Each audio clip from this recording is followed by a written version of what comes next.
This is a tale in which your humble narrator's love of all things Latin cuisine, especially street food, compels him into higher levels of adventure. Here's the story.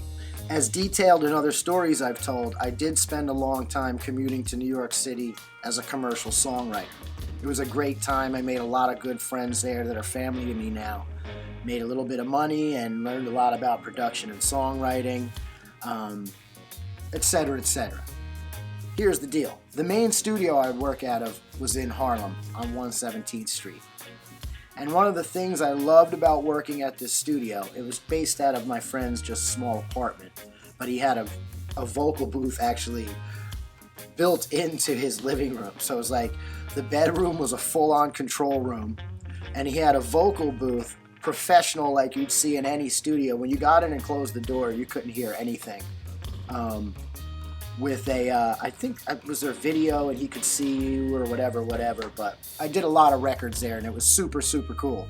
But one of the main things I loved about working out of this studio was lunch, because they had the most bomb-ass food of every kind that you could think of all around this few blocks radius. So it's like, if you wanted the killer Indian, we would do this Indian buffet thing that was like $7 and was amazing. There was like Jamaican, Greek, Eastern European stuff by the score. But one of my favorite things what we would get is we would order in from this Mexican spot the tortas sandwiches. Now, a tortas is a chicken sandwich. Basically, the closest thing I can think of on an American menu would be like a California grilled chicken sandwich, but it has all this Mexican goodness with like black beans and these onions and guacamole avocado, and it's a fucking amazing sandwich. So after years of ordering this sandwich, my friend Goodwill, who was the producer I was working with at the time, my friend, lets it slip to me that as legendary as this tortas is that we're currently have been enjoying, there's one that's even more legendary. It's like the unicorn of tortas. It's the lost ark of tortas. And one day he suggests that we, like Indiana Jones, go on a quest for this. The catch is we got to go about 30 or so blocks north, higher up in Harlem, around the 140s. I don't remember, but I do remember it was like, I'm looking at him and I'm like, well, that's like 30 blocks, man. He's like, it's going to be worth it. So we went outside and got into his Honda, I think it was a Honda Passport. It was old. It was a hand-me-down car from his family. It was always parked in front of his apartment. I never saw him driving it. I didn't even think it ran. And the other funny thing about this car is it had Massachusetts plates on it as it sat across from the Carter. It was across the street from the Carter Hotel, man. People were coming in, crack going out, and this Passport with the Massachusetts plates. Just painting a picture. It was pretty out there, man. So we get into this Honda Passport, go out, boom, bang a right, because now we're headed north up in Harlem, and we're going blocks. He's raving about this, how good this sandwich is going to be. This is not a guy that wants to take time off from engineering and work while I'm there. We used to bang shit out. So for this guy to knowingly he's going to have to dedicate like 60 to 90 minutes to this adventure for this lunch, I'm super excited about how fucking bomb this sandwich is going to be. So we get to this bodega, and it's fucking jumping. It's not like down in his neighborhood, which is a little sleepier and stuff in the 17s and stuff.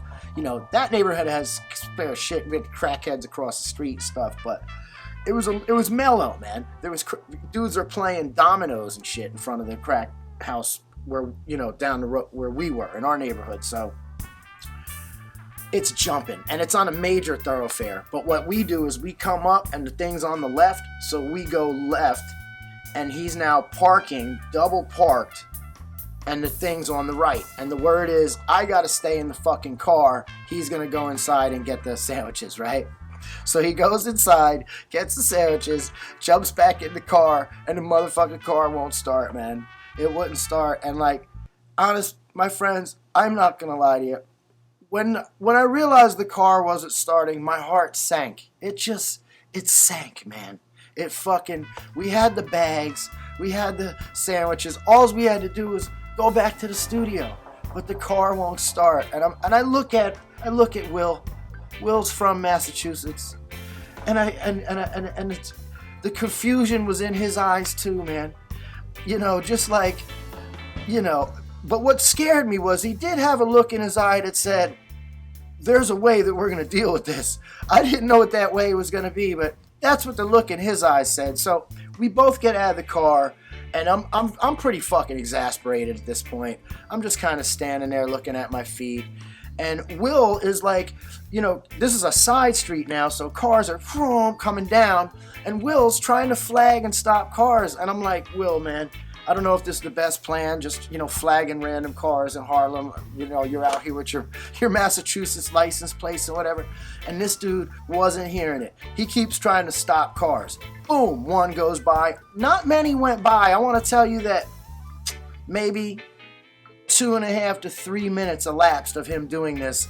And then a modest car, I think it was like a Toyota, nothing fancy, stops. And the woman, the driver, electronically rolls the window on the passenger side down, because he and I are on the passenger side, and we cautiously approach this car. And when we looked in, we didn't believe what we saw. Will actually turned and looked at me, and then turned back to the people in the car, because what we saw was just so astounding, we couldn't believe it. When we looked in the car, what we saw was the famous television actress, Cynthia Nixon.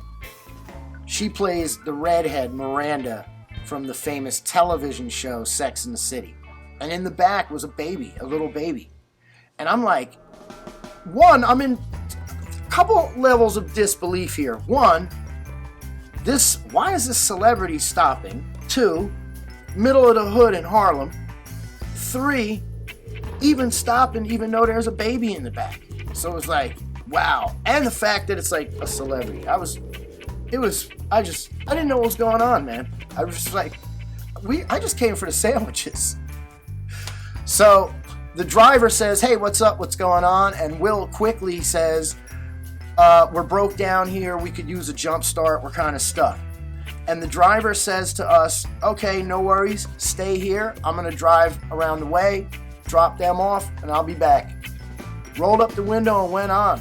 When the car pulled off, I looked at Will and Will looked at me, and what just fucking happened? Really? So we waited, and I'm like, at this point, I'm like, just the only reason I believed that they were going to come back was because they stopped to begin with. And true to her word, man, she came back. About 7 minutes later, 5 minutes later, bam, next thing I know, the hood's open. Her and Will, they got the jumper cables on, and boom, car started up. We went around the block, got back on the main Ave, southbound, baby. Made it back down to 117th Street and the studio. Took these sandwiches out the bag, and here's the kicker, folks. This sandwich has been in this bag now for, I don't know, 45 minutes, like very long. So it was very good. I can't take that away from this bodega, wherever this bodega was. I can't take it away from you, but it wasn't as legendary as expected, because when we order from the spot just around the way, it shows up piping hot. It's amazing. It's fresh. We always have this little weird dance we have to do with the language barrier ordering, and they realize it's these crazy dudes from 117.